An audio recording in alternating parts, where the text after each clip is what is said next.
Tá gravando? Tá. Não precisava de gravar em 4K, mas beleza. Bom, tô fazendo esse vídeo pra falar de algumas coisas, um pouquinho de coisas sobre cura espiritual.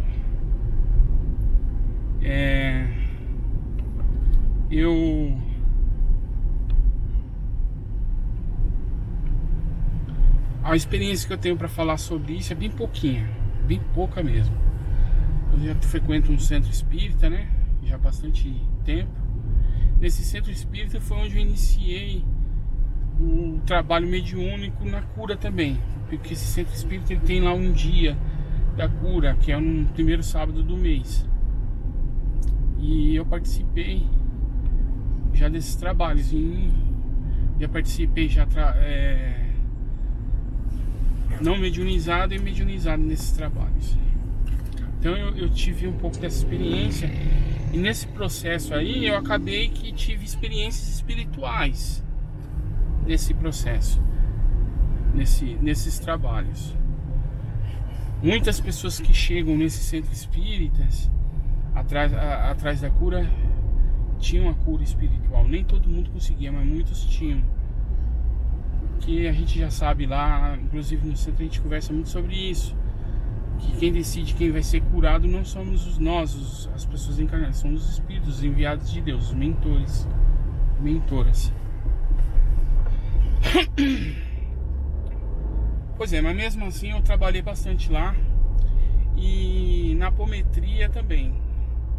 Na apometria não foi o tanto quanto lá, mas eu tive experiências de cura e vim falar um pouco sobre isso.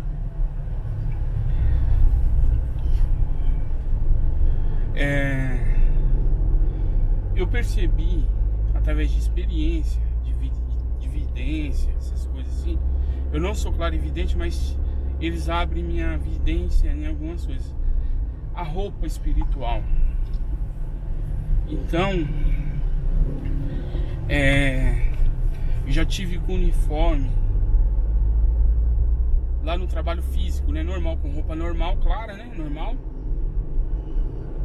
Calça jeans azul, um verde ou outra cor clara, né? Normal. Mas aí quando eu fechava o olho, depois que começou os trabalhos de cura, eu percebia que eu e as pessoas que estavam lá estávamos com outra roupa.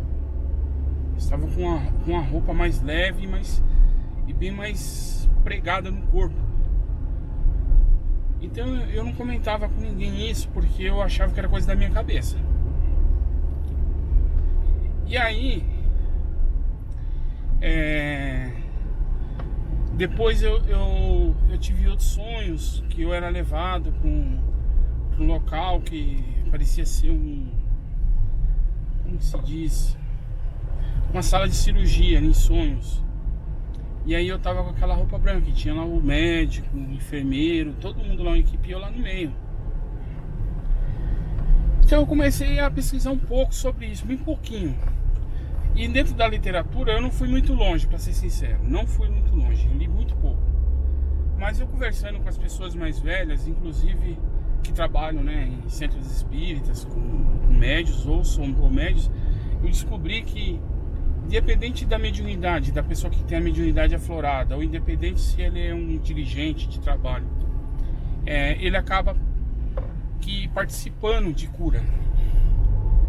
Então, médicos espirituais acabam se interessando por alguns desses trabalhadores. Eles têm lá o perfil deles, e com certeza envolve aí a fazer as coisas de graça e um monte de exigência deles, para eles trabalhar com as pessoas. Então eu fui sondando e as pessoas foram me falando. E aí eu percebi que nos lugares que eu frequento, que não cobram, todos os lugares que eu frequento não cobram, é de graça. É onde esses espíritos sempre se manifestam. E aí não importa o procedimento, não importa se a gente faz algum curso aqui na parte física, com a ajuda desses espíritos, o negócio negócio intensifica. Eles intensificam o processo de cura, processo mediúnico, processo de proteção. E aí eles também vão dando presentes conforme você vai observando. Eles vão te dar um exemplo, eles te mostram uma coisinha e você começa a perguntar o que é isso, ninguém sabe te responder, porque ninguém é obrigado a saber, mas aí você tem, se eles te mostram, é para você correr atrás. E aí você acha um pouquinho numa literatura, um pouquinho com outra pessoa que tem experiência, aí vem, você vai pegando as informações, vai lapidando os excessos, porque tem muita gente, tanto na literatura aí, todas elas espírita, literatura da Umbanda, que elas não fazem por mal, mas elas acreditam que aquilo que elas acham, aquela teoria que elas fizeram é o que é. Aí elas pegam e colocam como verdade. Então você vai aprendendo também a lapidar. Mas mesmo assim, a informação da pessoa não pode ser descartada. Não pode ser descartada porque tem ali informações boas. E ela não está inventando porque ela é mentirosa. É porque ela não sabe diferenciar o que ela acha com a realidade. E isso todo mundo faz. Até eu também faço. Por isso a gente tem que ter senso crítico, tem que se questionar.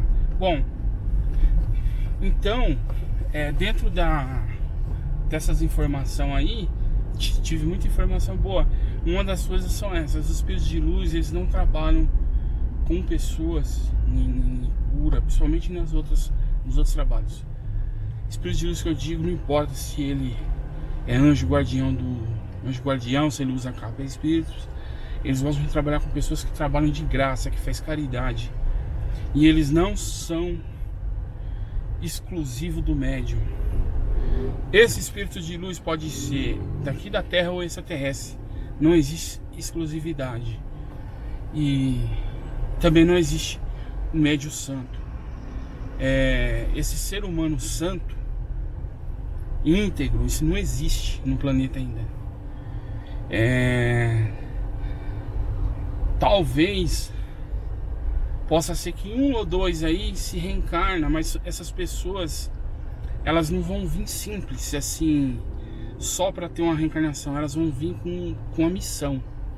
Essas pessoas, esses santos aí, essas pessoas que são santas, elas vêm com a missão e geralmente mexe com toda uma cultura, tanto na parte religiosa, na parte da medicina. Então essas pessoas santas, elas vêm com esse tipo de missão. Então um dos meios de entender elas é isso. Eles não vão reencarnar em um espírito de um santo, ou espírito de uma pessoa que não deve nada, que uma pessoa íntegra desse jeito aí, para ela só vir ter família, para ela só vir fundar um centro, ou ser médio psicofônico, ou ser médio vidente. Não. Eu vou pular. Eles não vão fazer isso porque é desperdício. Então uma das coisas que dá para você saber se um ser humano encarnado é santo é esse. O próprio Chico Xavier, ele nunca aceitou. Sempre quiseram colocar ele no pedestal, ele nunca aceitou. E não é só porque ele era humilde. Bom, então dentro da cura, o homem ou a mulher que tiver mediunidade, ele não vai ser santo. Vai ser muito difícil ele ser santo. Mas ele pode ser trabalhado desde a infância ali pela espiritualidade, para que quando chegar na idade que ele tinha combinado de exercer a mediunidade de cura, que ele não vai ser só um médium curador, ele já passou por um processo aí de reforma bem complicado, certo? Os espíritos mergulham ele aí, ou ela, já numa catásera aí violenta. Então começa a trazer personalidades de outra vida, pessoas encarnadas que têm problema com ele, eles já fazem meios delas se encontrarem para poder transmutar da melhor maneira possível. E aí conforme o médium vai conseguindo passar nas provas, né, e nas expiações que ele tem que passar, e aí ele vai chegar ali naquela idade que ele combinou lá em cima, que só Deus sabe qual que é a idade que a pessoa combinou, para poder o mentor que vai trabalhar com ele na cura, ou a equipe que tem sua equipe espiritual, se manifestar.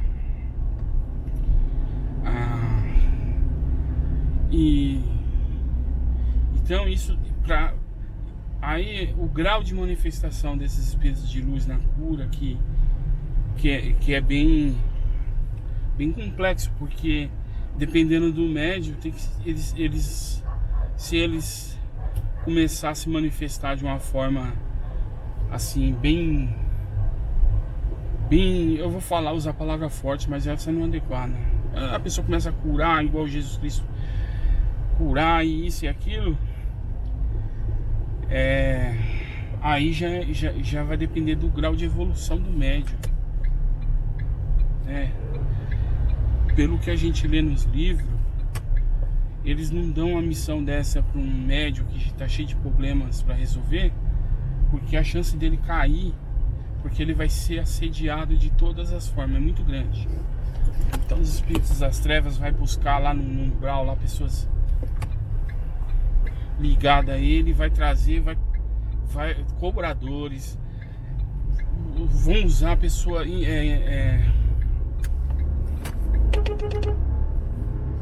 vão usar cobradores encarnados dentro da empresa, família, vão sacudir a vida do cara todinho, e não é todo mundo que aguenta isso não, certo? A pessoa vai ficar doente também, às vezes vai parar no UTI, e não porque ela tem, igual no meu caso, que eu parei na UTI porque eu tinha que resolver pendências de vida passada, tá? Isso estava dentro do cronograma segundo os espíritos. Mas essa pessoa vai passar por um processo.